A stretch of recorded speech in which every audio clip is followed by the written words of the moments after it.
Try again. All right, folks. Welcome, everybody, once again to our Wednesday War Room here for IrishSportsDaily.com. Hopefully, we'll get a bunch of people here. We'll answer your questions. We got a lot to talk about tonight as far as Notre Dame goes, and certainly a big game this weekend. We'll talk a little bit about recruiting as well, but before we get going, I wanted to mention once again, if you're not a member of Irish Sports Daily, you can go to the front page of IrishSportsDaily.com, click on the premium section, and sign up for a premium subscription. You can jump on our message boards there, and feel free to ask us any questions you want. We got a lot of good stuff going on with the message boards, a lot of good conversation, and people discussing a lot of different things. So if you get a chance to do that. Also, if you're not a subscriber of our YouTube channel, make sure you click that subscribe button down below, and that'll allow you to get all our videos. Your videos will start showing up when you visit YouTube, and it'll also alert you when we are going live, so you'll know that we have a live broadcast. Also, before we get going, we do have the chat feature. If you have any questions, make sure you kind of type in question or put a question mark to alert us that you do have questions that you'd like us to answer. And Jamie and I will get to that. So feel free to ask any questions you like. We'll be more than happy to answer them, and hopefully you'll enjoy that as well. So we're starting to see some people kind of creep in here as far as the viewers go. Jamie, I wanted to talk recruiting, just kind of kick off the show a little bit. We know in this situation right now, 2023, we're just not sure what's going to happen. I think that we have the theory that Notre Dame is waiting to find out what is going on with CJ Carr. Will he reclassify? And to be honest, I think that that's the best option for Notre Dame right now. Whether he wants to do that or not is another thing. But yeah, I was thinking today, if you're CJ Carr, this might be the best time to actually jump into Notre Dame. You're going to have an injured situation with Tyler Buckner coming back, and Drew Pine will certainly be battling it out and involved there, and Steve Angeli as well. But unless Drew Pine suddenly becomes this great quarterback and looks like he's going to be the next Ian Book, which is entirely possible. I mean, we don't know how it's all going to unfold, but unless he really kind of lights the world on fire, if you enroll early, which, I'm well, that may be tough to do now that you think about it because he is a junior, but if you get a chance to enroll, you'd have a really fair shot to earn the spot and get on an equal ground really with somebody like Steve Angeli for an opportunity to play right away. So to me, I think it might be in his best interest to do that. What do you think? Yeah, I think from a football perspective, it makes a ton of sense for all those reasons that you mentioned. I just think that where you look at the status of everything, what they have right now, who are they going to like as of right now, unless they bring in like a transfer, which I think my assumption is that they're going to bring in a transfer after, after this semester, they're going to have to bring in somebody just to make it competitive because you don't know what's going to happen with Pine. Obviously there's a bit of unknown with Buckner and stuff too, but the depth chart is pretty wide open. And even if they bring in a transfer, chances are that guy's a 1-year guy. So even for Carr, if he got in and was able to, have that year there to, like you said, possibly overtake Angeli during that time, it would be a lot tougher if Angeli's got 2 years in the program and That's got what I'm thinking when he comes in, right? Exactly. So, and I think from that perspective, it makes a lot of sense.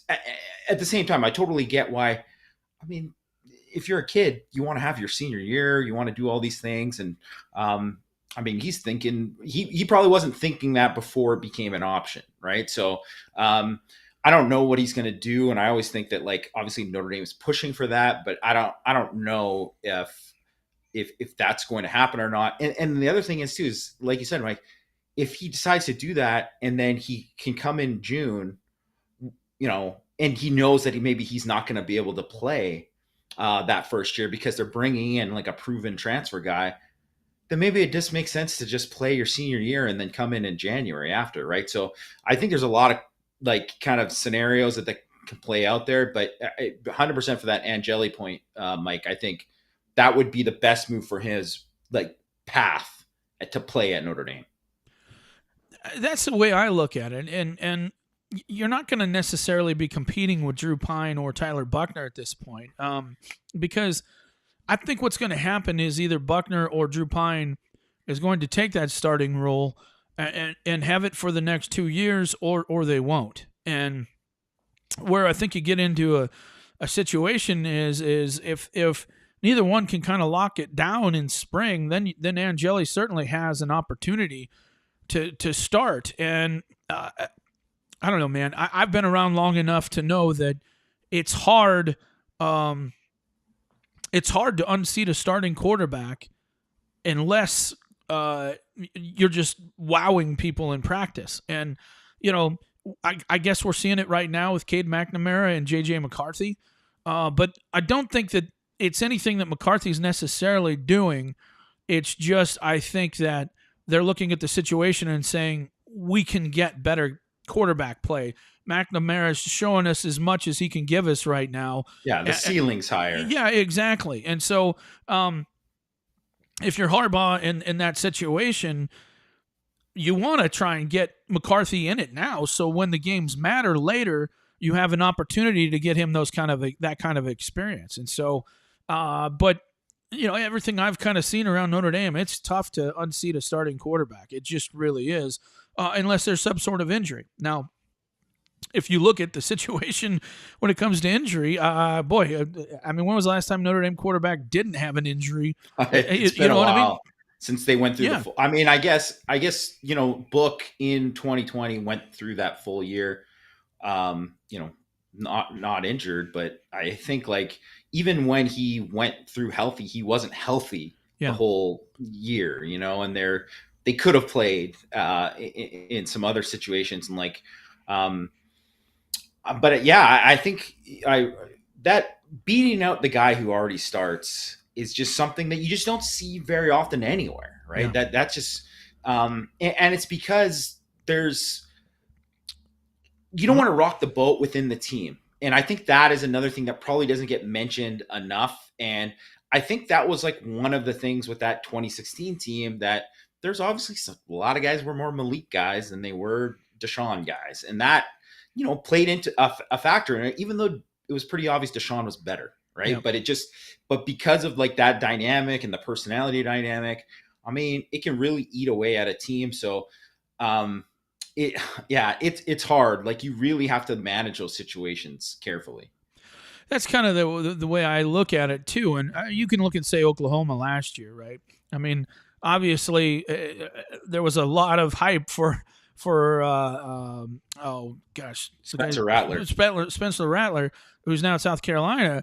But he just didn't play that well. And that's the only reason that he got unseated was because he just was not playing that well. So, those are the only opportunities. And so it would certainly set up nice for Notre Dame if Carr did enroll early, because then they could then focus their attention on trying to find some 2024 guys. There's certainly some guys that are out there that they like and have the opportunity to recruit and that type of thing. But look, what concerns me is if you keep playing with this for too long, Jamie, and you're not focusing on those 2024 quarterbacks, you're behind the eight ball then. Yeah. And so I think something needs to be decided very soon here, because we don't know specifically how much they've been recruiting these 2024 quarterbacks, but we don't see a lot of names saying, "Oh yeah, well, I'm talking to Tommy Rees and I'm really interested." Or they're coming to campus for games. Yeah, exactly, right? And that's where they usually come.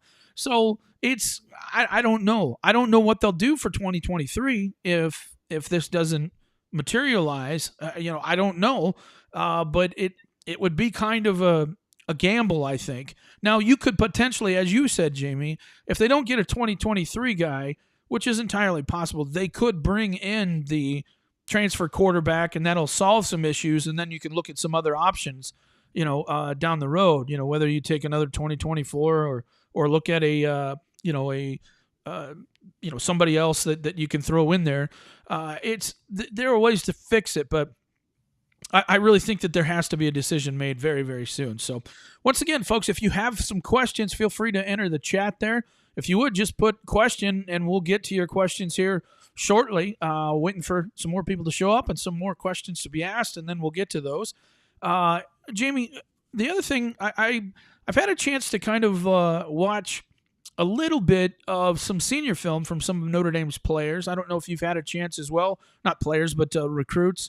Of course, we've seen all the spectacular stuff that is coming out right now with Dylan Edwards. There's Jaden Lamar has some film, that type of thing.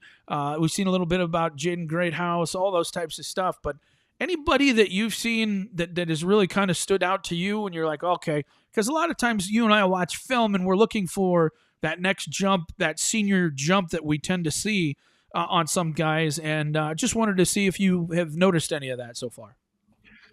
I have to mention that Dylan Edwards. I mean, Wow. he's just been electric.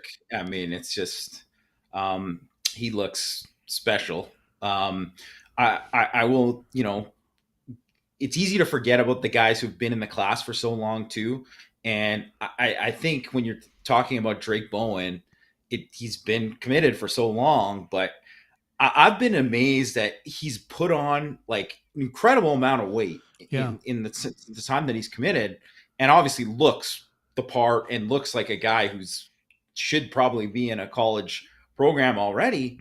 But the thing is that I think he looks faster than even before when he was smaller, and so that has really kind of stood out to me, where he's like looks like a twitchier guy. So I've been really impressed with him.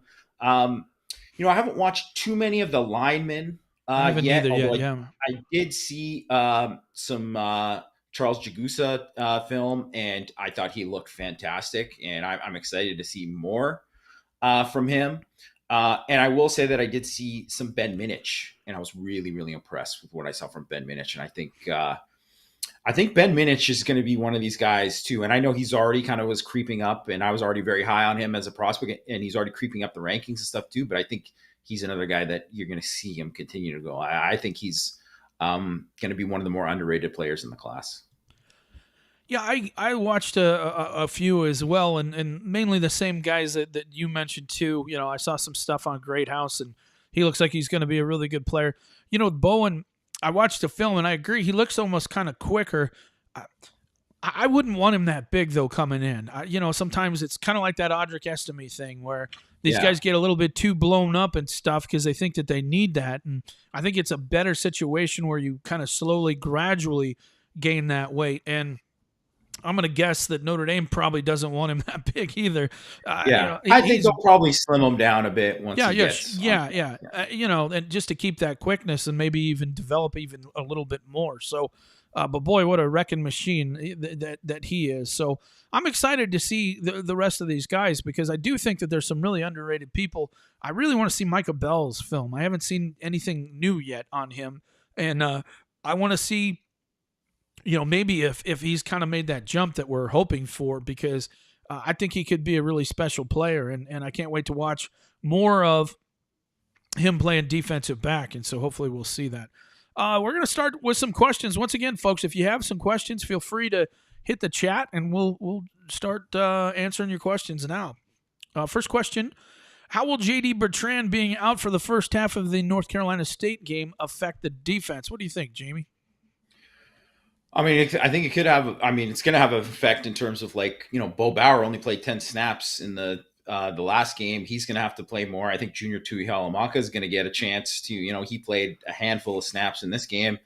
I think it's a great opportunity for Junior. Like if he has a good week of practice, he might play a ton in the first half, right? So I think that kind of matters, and I also think that there's a possibility too. I think Bertrand has been probably the most solid, if I was going to say, versus the inside run out of all the linebackers.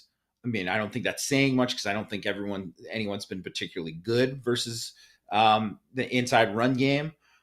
But in saying that, this is an opportunity for those guys to like really kind of step forward and maybe like make a move here and do something because, well, one, I don't think North Carolina's line's very good. So I think there's, they're going to be free a lot and be able to make some plays. And when they blitz too, the backs don't pick up the blitz very well. And we kind of saw that from a couple years ago. They haven't really got much better, and they're young there in the backfield too. So I think it could have an impact in terms of he is the guy who's played the most and has called the defense. So there is that aspect of it. But you have Bauer, he's a veteran, so you shouldn't be losing that too much. And maybe there's a possibility that Tui Halamaka, maybe he's not ready to play that much. Maybe he could make a mistake. And if you make a mistake against this team, it could go for 6 because they have so many explosive athletes. But at the same time, I think it's a great opportunity for a guy like that to really step forward and kind of maybe insert himself into the mix further. Could be interesting. It really could be, because I think that they have some opportunities to do some stuff this weekend. And I'd like to see some of those younger guys play because, to be honest with you, I just really have not been. We've talked about it on Power Hour. I've not been impressed at all with the interior linebacker play. And really, I haven't been impressed with Jack Kaiser playing kind of that rover role either. Just has not been very effective, and don't know why. It is concerning, and I'd like to see some other guys get a shot, and it would be nice because you have the bye week after that, and if you see something on film in this game that you're like, oh, you know what, maybe we ought to take a look at this, then you have the ability during the bye week to kind of rep that and see if you can take that next step further. And so that's kind of what I'd like to see, and we'll see what happens. Next question, Patrick says, could it be in Carr's best interest to wait and see what happens with Tommy and the offense? That's a very good question. Yamo, you want to handle that one, buddy? I mean, probably, but I don't know. I think he's a guy who is pretty all in with Notre Dame for Notre Dame. And not that he doesn't really like Tommy and all that too, but I don't really see him, at least at this point, I don't see him wavering or looking at something else. But I mean, I can't blame anyone if they're looking at it, from a perspective and looking at like, well, where's the offense going? Like, I'd be asking these questions if I was a recruit. I'd be like, well, so I want to know, like, this is just for now. This is just for this game. It's because it's Drew Pine at quarterback. This is whatever. Like, I want to know all these questions if I'm a recruit. I want to know what the future holds. What do you plan for when we get there? And I'm positive that Notre Dame is communicating all these things because they know that these guys are getting negatively recruited and people are sending them messages, and there's someone who's saying this, and they might even be getting negatively recruited from people within their own circles who are like, you don't want to play in an offense like that. And so you have to be able to kind of be proactive and talk to them about all these things that are going on right now. The circumstances of it all, or else like you could get burned later on.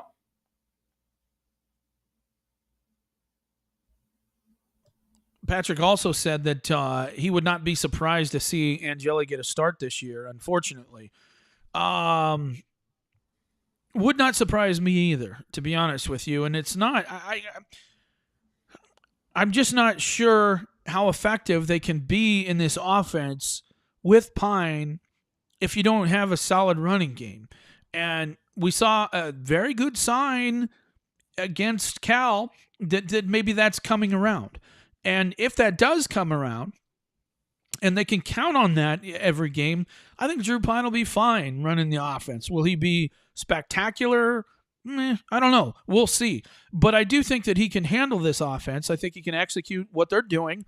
I think he's a smart enough guy. I think he has enough physical ability to execute what they do. But I do think he's a kind of a quarterback that you really do need a running game. And I'm not sure or sold that they'll have that. So we'll just have to see what happens and, go from there. Got another comment here. Angeli needs time because Pine isn't the answer, and Buckner wasn't really proven anything other than he can't stay healthy. And ND created this problem. I agree, Jason. I mean, I do think that Notre Dame did create this problem. And we talked about this on Power Hour, Jamie. It was a tough situation for Tommy to be in.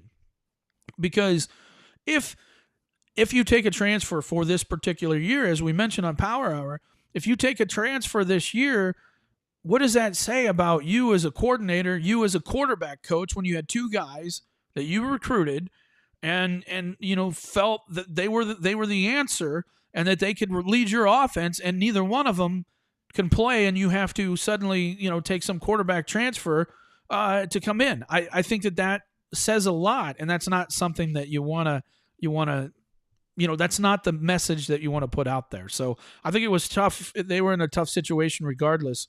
And I think Tommy had to do what he had to do. And, unfortunately, we're in that situation right now where neither guy, I think it looks like they're going to be a, top 20 quarterback at this point. Now, can that change? Of course it can. You got to remember, Buckner has one start or a couple starts, a start and a half under his belt, and Pine now has one. It's not like there's a lot of experience either one of these guys have at this point. But I would certainly understand why people would be less than optimistic about it at this point, because neither one, I think, has played particularly well when they've been given the chance. Question: if the offense ran something similar to the Cal game with Buckner as a quarterback from the start, what is ND's record? What do you think, JB? They're probably 2-1. I think they probably, but depends, right? Are they run blocking better against, they have a better plan against Marshall? Because that, I think, was the ultimate thing. It's not just that type of offense. And at the same time, too, you're trying to not just develop Tyler Buckner for him too. You think that he can do these things, and you think that he's going to be able to open it up and do that. And you want to be able to highlight some of your other skill guys and do those kind of things too, right? You don't want to be as limited as you were against Cal, right? So I guess technically they could be 2-1 if they had blocked better, but I don't think anyone would have been feeling great about the offense if in that game they didn't throw the ball down the field, more than 3 times, right? That would probably, get a lot of people, Notre Dame fans, pretty frustrated. I agree. Interesting topic here. What is the percentage chance that Peyton Bowen comes to Notre Dame? I don't know. Here's what I'll say about it. And again, this just comes from experience of me being around recruiting for a very long time. Peyton Bowen isn't going to tell Notre Dame, you know what, I'm not feeling this. He's going to tell him everything positive all the way up until the time that he's going to decommit. Okay. Yeah. So for everybody that's out there and they keep getting these updates, and, I know there's a lot of people that do our job and they're like, oh yeah, I've heard that there's been a lot of good communication and that everything's rosy, and, yeah, but don't buy any of that. Don't buy it. Okay.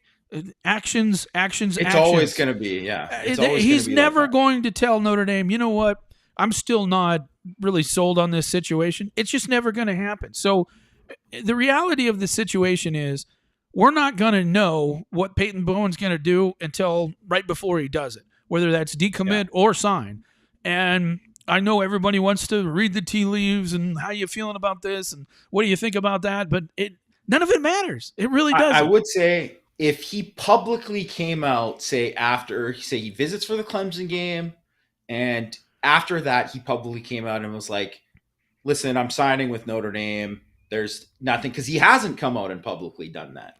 So if he went to that and then he was like, and then he didn't take any other visits after that, and he said, this is what I'm going to do, then I would change how I view. But I think, he hasn't done any of that.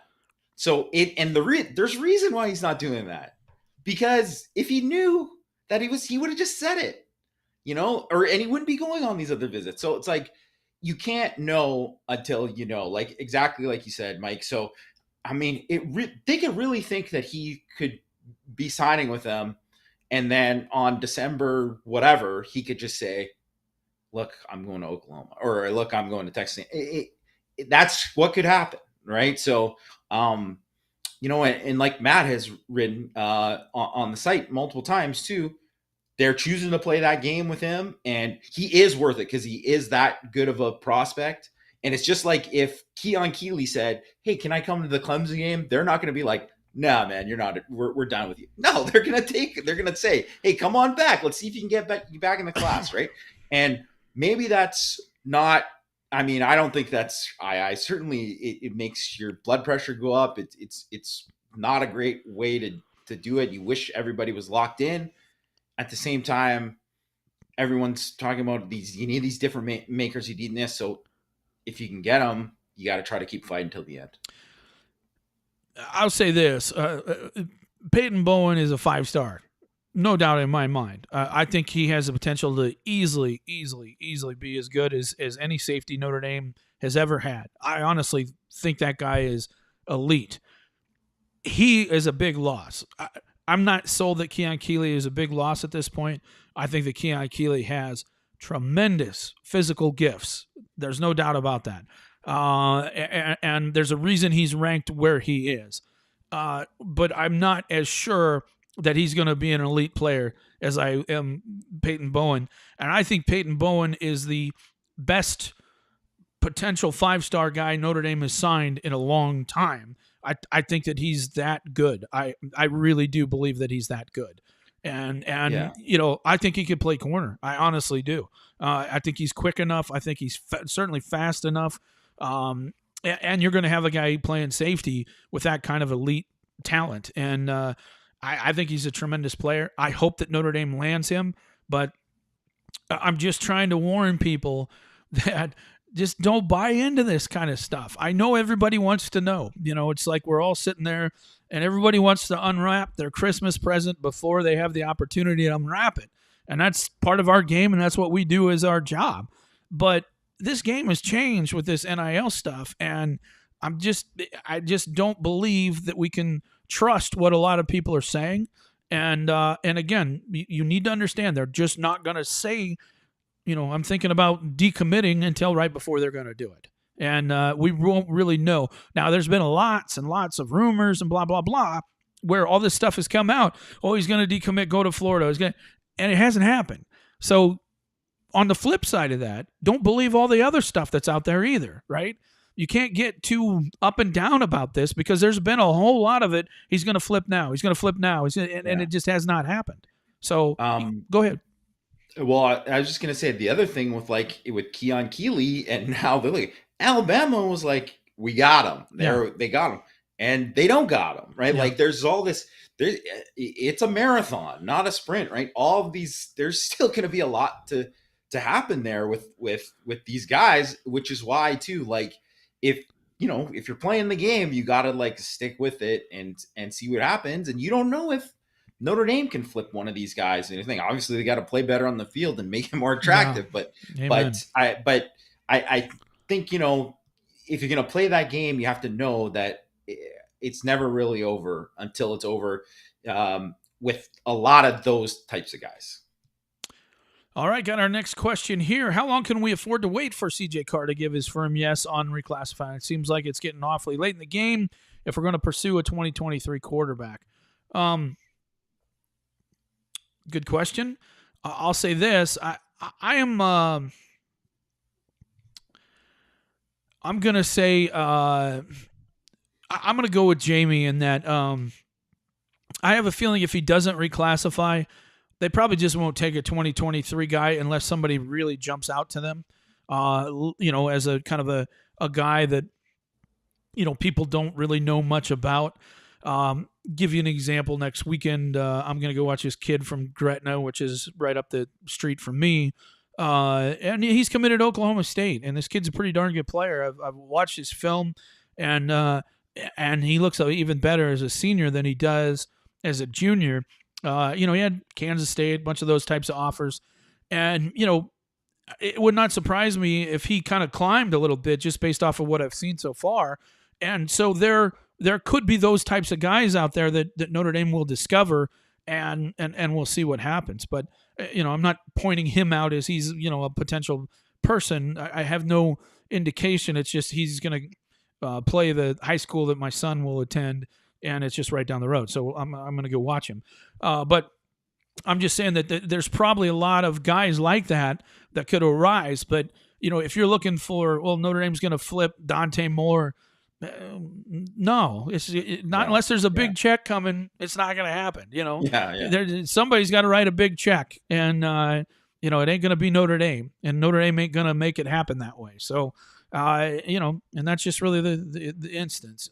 Hang on, Peyton Bowen should decommit. This team is terrible. Come on, man. I don't know. There's always going to be haters like that in the comments. Yeah, but the defense certainly isn't terrible. Yeah, I'll say that the defense certainly is terrible. And if I was a guy playing, defense right now, specifically in the secondary right now and how they're playing, it's a defense that I want to play in. Like, I think or if I was a D lineman.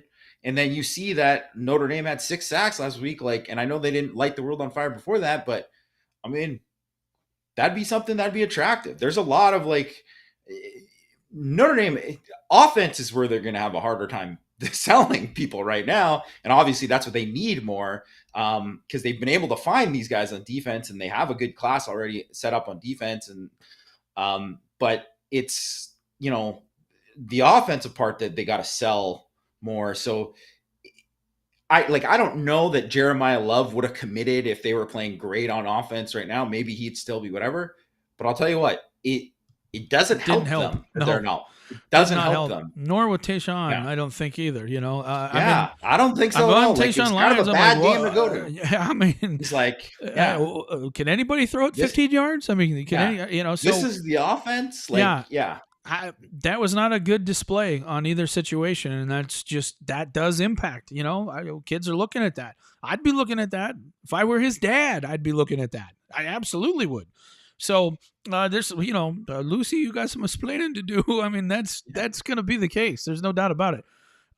Good question here, Patrick. I like this question. Do you guys see this game playing out, meaning the North Carolina game? Or how do you see it playing out for a scoring perspective? The entire great on great, bad on bad, or dynamic from offense, defense? I'm not sure if it'll be a high or low scoring game. Look, I think a lot of people are thinking that it's going to be this really high scoring game because they think North Carolina's offense is so great and explosive, and they have been. But against whom? They're not playing great teams. And I just don't think North Carolina is going to score 40 against Notre Dame's defense. I just don't see it because I don't think their offensive line can hold up against Notre Dame's front, especially the way Notre Dame's pass rush got going last week. And, I don't think that their offensive line is any better than Cal's. I really don't. Doesn't matter how good your quarterback is if you're disrupted. They're not that good. And how great your receivers are if you're disrupted. And so I could see it being, like a 28-24 type of game. I really could see it being that kind of a game in the end. I could see them scoring more points as well, but it would not surprise me if it's like a 28-24 type of situation. What do you think, Yama? It wouldn't surprise me. They only scored 35 against Georgia State, and Notre Dame's got a much better defense than Georgia State. And I think if you even just say that, I think, people probably didn't give Notre Dame enough credit for holding Ohio State to 21 points in that game. And you kind of seen what they've done after. And I know they haven't played anybody great, but literally they're just big play after big play in these next games. They have the most plays of 30 yards or more in the country right now. Well, they only had one against Notre Dame. So if North Carolina is in a game where they have to drive the ball and they can't get these big chunk plays, I don't think they're going to score 28 points maybe, I think is probably that. So it easily could happen that way. But, the flip side of the coin is you just don't know. I know their defense has been bad, and I think they are bad, but you just don't know what you're going to get from Notre Dame's offense. So from that perspective, it's hard to say, but I do think that Notre Dame is going to be way better than them up front. And that is an equalizer a lot of times. So if Notre Dame plays the same way they played against Cal, then I think Notre Dame will probably win the game. and it'll be lower scoring than people think. I mean, if you think about it, a couple of years ago, this was the same situation. Everybody's like, how is Notre Dame going to stop, down in North Carolina, how they're going to stop Howell and all these great receivers and the two great running backs? And it was not a problem. Let's just put it that way. No. I mean, they flat shut them down and made them look bad. Yeah. But I tell you what, I do like their offensive coordinator down there in North Carolina. I think Phil Longo is a great coordinator. Really good, yes. Really good. Yeah. So one of the best in the country. No I doubt. think he does a tremendous job, but you got to have an offensive line. You just do. Good question here, Jason. I'm going to throw this one to Yama and then give you some thoughts. Question, why should ND fans have faith in Tom Rees to recruit and develop quarterbacks? Buckner's injury isn't his fault, but he wasn't looking great throwing it before his injury. Yama? I mean, it's tough to argue with it right now. I mean, the only thing you can really say is that I don't know about I don't think you could argue, like, I mean, you could say CJ Carr. That would be your thing. It's like, well, they landed CJ Carr. CJ Carr is a 5-star. He's a stud. It's obvious to anyone who has eyes that he is a great quarterback prospect. So there's that. And they would have landed Dante Moore if it wouldn't have been exactly the check. Right? And he would have. Reese absolutely would have, no doubt about it. And they decided that Dante Moore was the guy earlier, and he's kind of emerged to the top, risen up. Yeah. So I think his eval was really good on that. Those evals are good. I mean, you want to question the guys they currently have, right? But then people wanted to question Angeli, and now people are like, well, they need Angeli to play, right? Like, he's good, and there's the early reports are good on him, right? So I think you have to kind of wait and see with it. I mean, obviously, if you say the beginning of this season, you wouldn't be that encouraged by what you saw from either Buckner or Pine, definitely. But if all of a sudden at the end of this season, Pine becomes, like you said, more of an Ian Book type, and then, or Angeli looks like he's the quarterback of the future, then you reassess, right? And you're going to reassess what that looks like. So I think right now it's just, all you could say is it's TBD. Certainly not looking great with the current guys right at the moment, but it's TBD. Yeah, I think that's what you have to say. Look, I think he did it. He got as much out of Book as Book had. I think. I think you can say that about. He got the best out of Ian Book that he could possibly get out of him. I think that he kind of resurrected the career of Jack Cohn and made him a draftable player and a guy that had a chance to get a cup of coffee in the NFL, and that's that's not. And let's be honest, both guys didn't ever really have more than one kind of elite receiver, and Cohn didn't really even have that. McKinley certainly became a solid player, but Javon McKinley's a number 3 at a lot of places. He just is, and of course he was the number 1 here. So some of that is on Reese, and that you got to recruit and that type of thing. But, he's not responsible for the wide receivers, although he should be helping and his offense and that type of thing. But at the same time, I mean, Tommy Reese just has never really had that great of skill position players. He had one really great player in Kyron Williams, Chase Claypool certainly got the most out of him. Yeah, Claypool. Yeah, and Claypool was and got the most out of him. Chip Long. Yeah. Well, yeah, that's true. Yeah, that's true. So he never even had Claypool. Yeah, that's true. When he yeah, was calling plays. Yeah. So I mean, he's just never really had any elite players to kind of use. And look, when other teams go against the best teams in the country, they don't score and have an explosive offense if they don't have the same types of guys.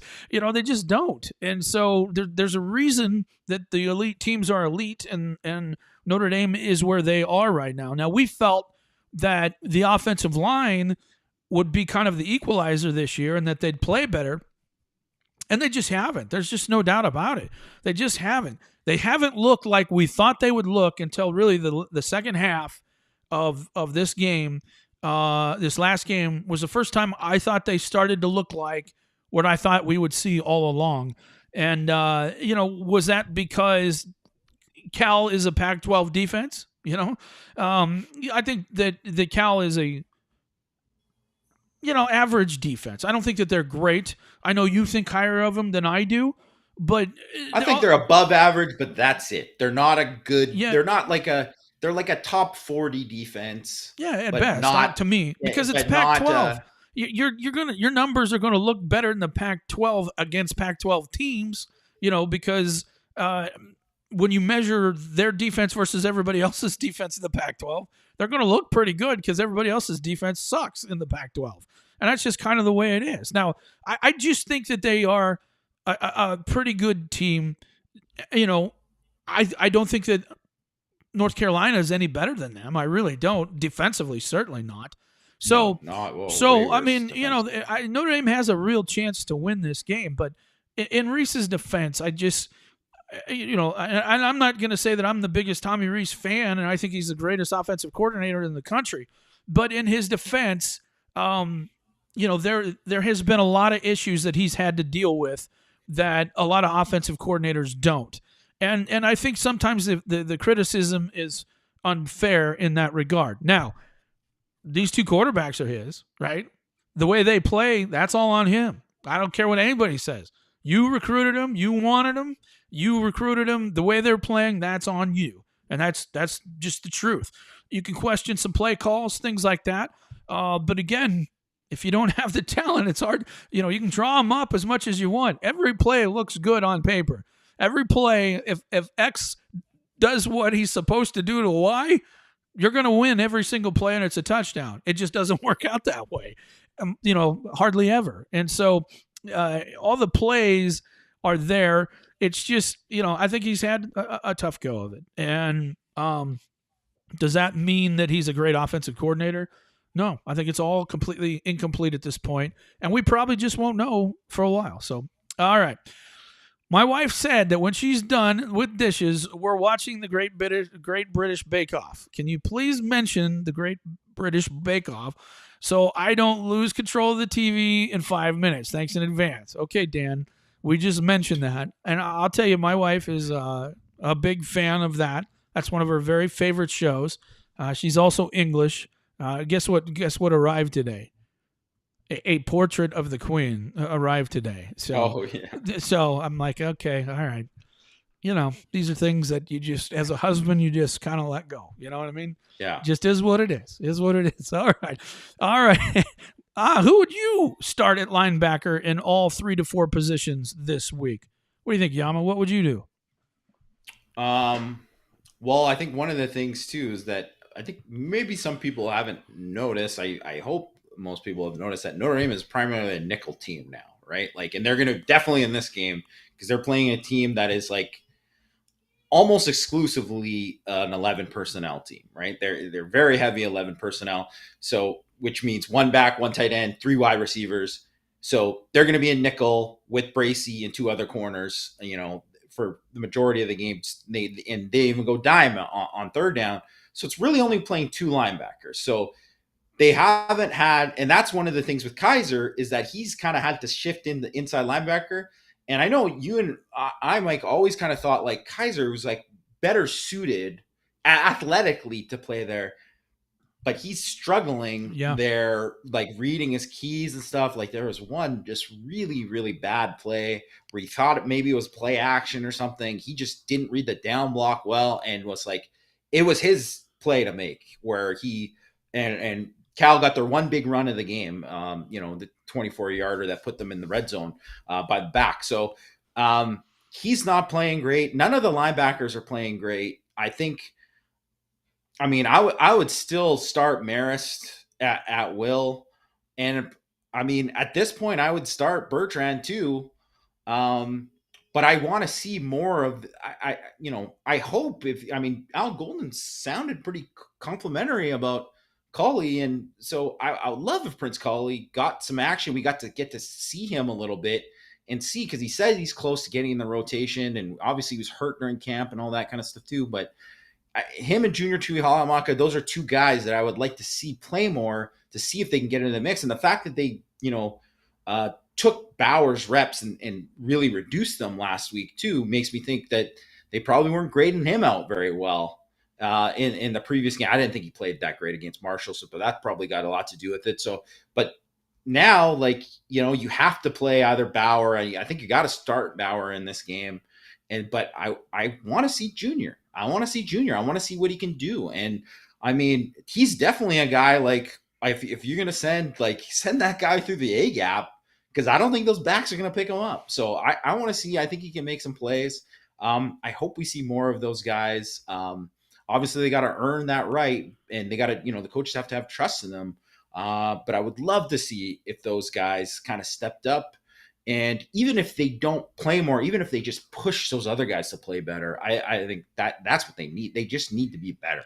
I agree. And again, it's one of those things where you got to push people. You got to push people and make sure you're getting the most out of them. And I would play them just for no other reason than a message, a shot across the bow that, hey, I realize you guys got experience, but what is happening is not satisfactory. And hopefully we'll see that. Adrian says, I actually thought Reese called a great game on Saturday. If the players execute, it's a much different game. Do you agree that Reese called a good game? I will say that I think he called a better game against Cal than he did Marshall. I think that he is kind of hamstrung, and I think he was trying to get his quarterback going a little bit in this game and probably waited a little bit too long to do that, or tried to stick with that too long before he went to the run game. Personally, I love that he started taking plays out to the perimeter. I mean, if they're going to keep blitzing from the edge and from linebacker depth, take stuff out to the perimeter, and more importantly, and I still don't know why, throw it in the middle of the field. Every damn big play they've had this entire year has been in the middle of the field. Throw it in the middle of the field. That's what I keep saying. I hope we start to see a lot more of that. And in this game, I think that you could have some big plays if you do that in this game. So I will say I think he did a better job in this game certainly than against Marshall. What do you thought, Yama? Yeah, I thought much better. And I thought, he was obviously hamstrung. But I thought he managed what was going on with Pine really well. That could have ended up being a disaster, and obviously it was a disaster at the end of the game. The fact that he was no one would have saw Pine at the beginning of the game and say, this guy's going to complete 74% of his passes in the game. It looked like he was going to complete 0%. He looked terrible at the beginning of the game, and he got better and he gained confidence as the game went on. And obviously he didn't want to shake that confidence and didn't try to push it, and they're going to have to push it more. But I think in that type of game, I thought he called a good game. I don't know if it was a great game, but I thought he called the right kind of game to help them win in that situation. There's certainly some things I think that maybe on the last couple of drives they could have done a little bit more. Like I mentioned in my rewatch notes that I think it would have been nice to maybe see a boot on one of those situations to see if if nothing's there, Pine just eats it, right? And then it's the clock still running. You're still getting that effect, right? But outside of that, I thought, he was pretty smart about it and did what they needed to do to win the game. Did you see the screen there? No, I didn't see. ND for Life says fear the roar. You damn right. Oh, you damn right. Well, now you finally got Amon-Ra St. Brown for finally, exactly. Yes, absolutely. You're damn right. The Lions, man. God, just look out for more Lions. All right, Patrick Hennessy. Any word from the bushes on some of the O-line that are just not feeling Harry? Hence the performance. Look, this has been something that's been a concern of mine. Whether that's a case or not, I don't know. I think players today are different than players 15 years ago, maybe even 10 years ago. And is that a good thing? I don't know.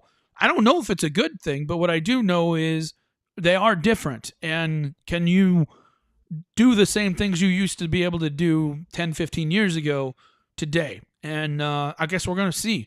But it is something that concerns me. And Yaman and I talked about it as well, kind of on Power Hour.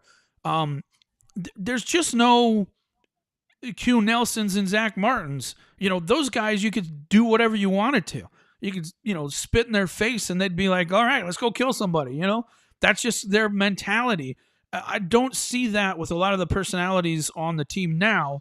And so I think that is something that you got to monitor, and we'll just see whether it's a problem or not. But as of now, I haven't absolutely heard this is an issue or it isn't. But for me, just knowing some of the personalities, that's the only thing that kind of concerns me moving forward. So we'll see what happens.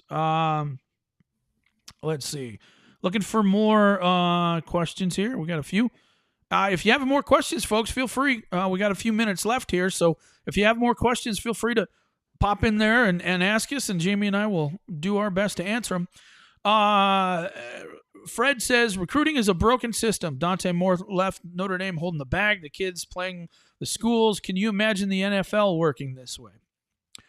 Well, no, and to be honest, they have it in a lot better situation right now than they'll ever have in the NFL. I mean, don't like your situation? Don't care. Don't have a contract. You can leave whenever the heck you want. There's no repercussions, Heck, if you perform well and you're, a rookie, right, and you perform well, somebody can't pull, you and just say, hey, I'll give you $100,000 to come over here, which is what's going to happen. All of Notre Dame's really good players, Alabama, Georgia, all those teams are now going to come after them and say, look, I don't know what you're getting at Notre Dame, but we need you here and we're going to give you this much money. It's ridiculous. And it should be. It's going to ruin college football. I really believe it. Well, the big problem was shocking that the NCAA dropped the bag on this one, because everyone knows they're always so prepared. What a joke! They just were completely ill prepared for the scenario of basically people buying recruits, which was already going on. It's not like it wasn't going on before, but when you made it public, then it became like more money got involved in it. And then all of a sudden guys were, because you're enticing guys more publicly to transfer with money and stuff too. And well, that's what it is. I mean, that's the thing that's bad. Jordan Addison can just bounce, I'm going to go to Pitt or go to USC because they're going to give me $1.5 million, and that's what it's boiling down to. It is a better situation right now for college players than they'll ever have in the NFL. Ever. It's just way better. And no doubt, David Solomon. It is already happening. That's why I was mentioning it. It is happening. This is what's been going on. That's why you've seen a lot of guys move to other schools through that. You've seen Texas A&M buy a number 1 recruiting class last year through it. That's how it is, right? And the NCAA didn't prepare for that at all. And there's nothing wrong with the guys, being able to make money while they're already doing well in school. I think that's a great thing, right? But how they've done it and how they haven't been able to legislate it, and now they're trying to put the genie back in the bottle, and it's like too impossible to do, and I don't really know how they're going to fix it. So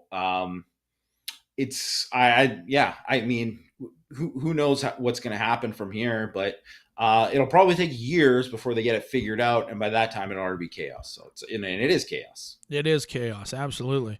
This is a very good question here. Related to NIL, how would you fix college football? I'll give you some thoughts.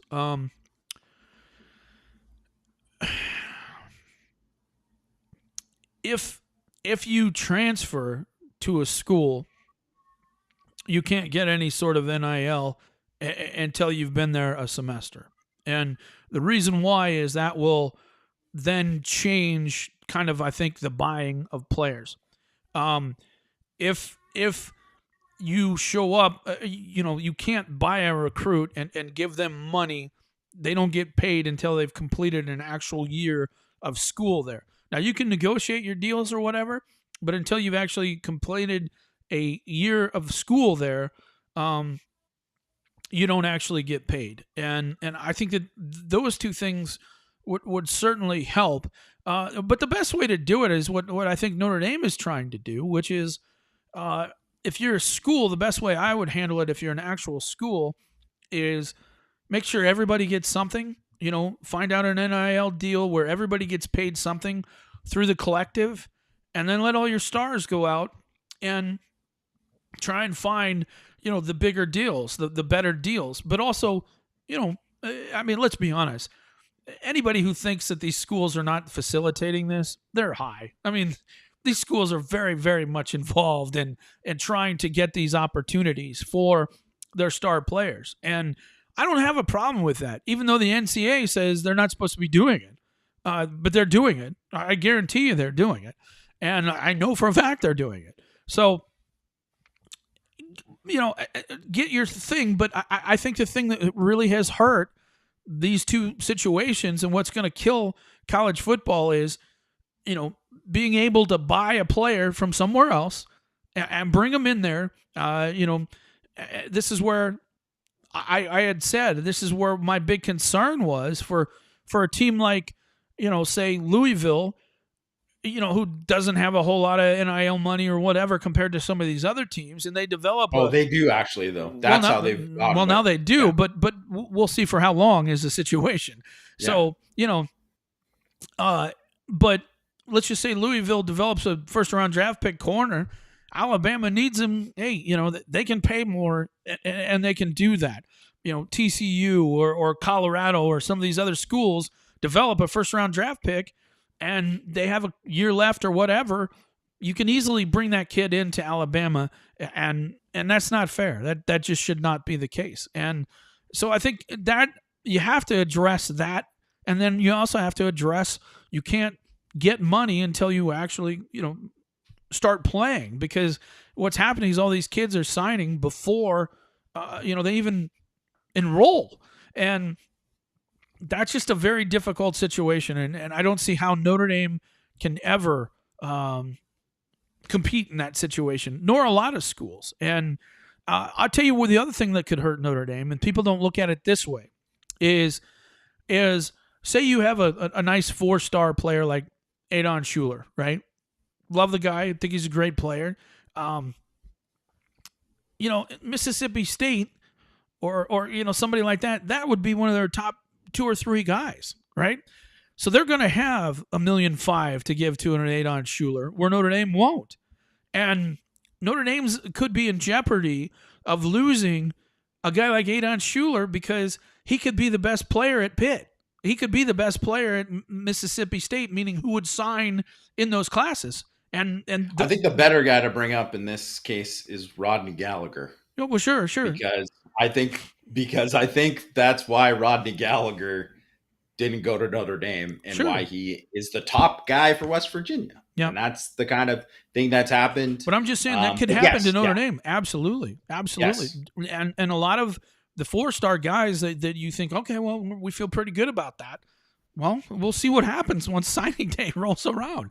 So that's the thing that kind of makes you a little bit concerned. All right, we're gonna answer a couple more here, and then we'll close the show. What is holding up Jeremiah Love's commitment? Every time he visits A&M, I'm sure they're upping the ante on the NIL deal. What else could it be? Well, let me ask you this question: why should Jeremiah Love commit at all, if anywhere? Why should he? Why? What is his incentive to do that? Is it, I might lose my spot at Notre Dame? He's not going to lose his spot at Notre Dame. There's nobody else on the recruiting board right now. He could lose a spot at A&M. He could lose a spot at some other places, certainly. But there's no incentive right now for him to do anything. You don't have to do anything, so why? And I'm just being honest. If I'm sitting here and I'm watching Notre Dame's offense right now, I'm saying, I want to see how the rest of this season goes. I want to see how this kind of unfolds. I'm not saying that's what's holding it up, but I'm saying if I were him, that's the way I would look at it personally, and that makes a lot of sense to me. That's the way I would personally look at it right now. So I think that says a lot of things. Anything you want to add, Yama? Yeah, I think just building off of that too, like um, he might just want to just be like, I'm not ready yet to choose, so I want to go take a look and have some fun at some other schools. Like that also is something that's happened for years and years. Where that's happened, where Notre Dame are like, how come this guy isn't committed to Notre Dame yet, or how come this?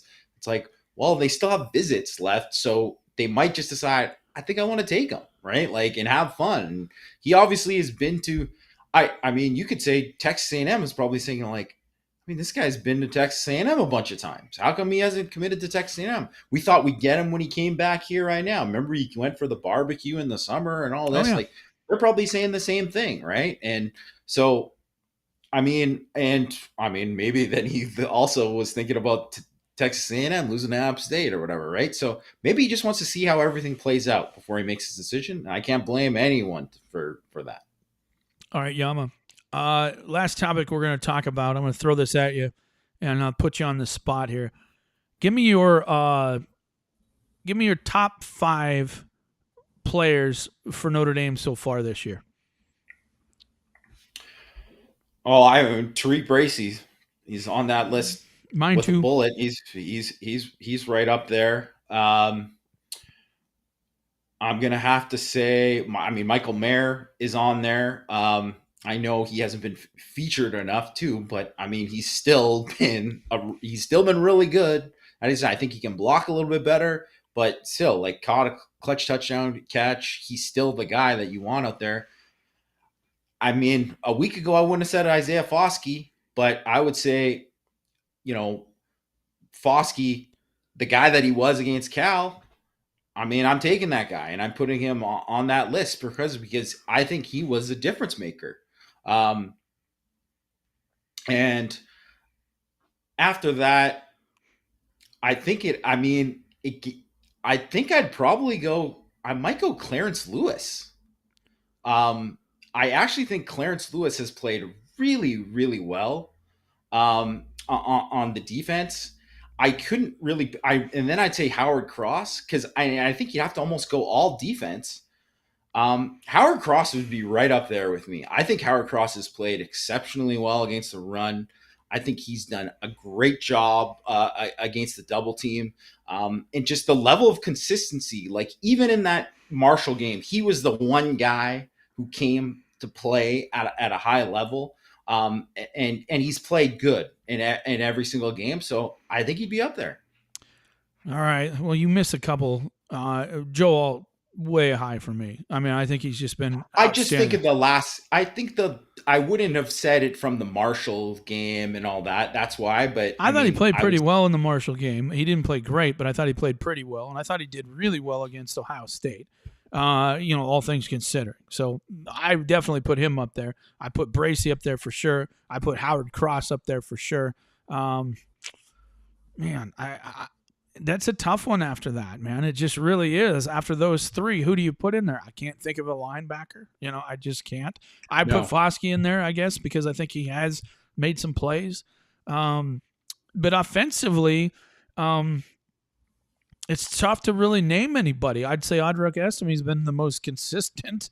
At least he shows up every week and you get something pretty steady out of him. But yeah, I'd say those guys. You know, it's sad that we're not saying names like Maris Luafau and Lorenzo Styles and again we should, and I don't think it's necessarily Lorenzo Styles' fault that we're not saying that. Sure he had a couple Yeah, like he drops, but leads. And he leads the team in receiving, but it's just that's like not saying six much. players, six catches or whatever it is. So I just that's kind of the sad thing is you really kind of struggle. When I was thinking about it before I asked the question, I was like, who would I name? So it's just kind of an interesting thing, and I think that we'll start to see that. Hopefully, more names will start to emerge after this week. But Yama, this is just such a big game. I mean, I don't think people understand how important this game is for Notre Dame. The difference between 1-3 and 2-2 going into a bye week is absolutely huge. And not just for your prospects of the season, but for recruiting, for team morale, for your culture, for trust in the coaches, all those types of things. This is a must win. I hate to say it, but it is kind of a must win. I think it is too. For this team and for Marcus Freeman and for the offense. They have to figure out how to get better. And I know you and Greg are going to be doing some stuff later this week, so folks be looking for that. We'll have a lot of stuff on the opponent, and Jamie and Greg will be breaking that down. But I just can't stress enough how important I think that this game is to the future of Notre Dame football, the future of Marcus Freeman, and what's going to happen. And so wanted to say thanks again, folks. If you haven't subscribed, make sure you click the subscribe button.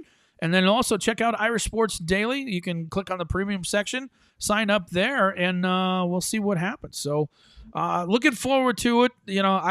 I'm hoping you and I are happy again. We get to have another happy post-game show. Yeah. And, we're smiling, and there's a lot of good things to talk about. So that's what we're hoping for, buddy.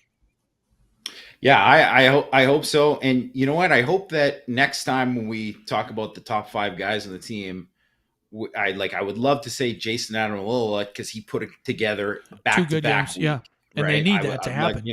At Jarrett Patterson, who I thought played really well Absolutely. against, and I just if he has it, those are the Lorenzo Styles, Esteme, Tyree, whoever, right? They need guys to step up, and you just hope to see it happen.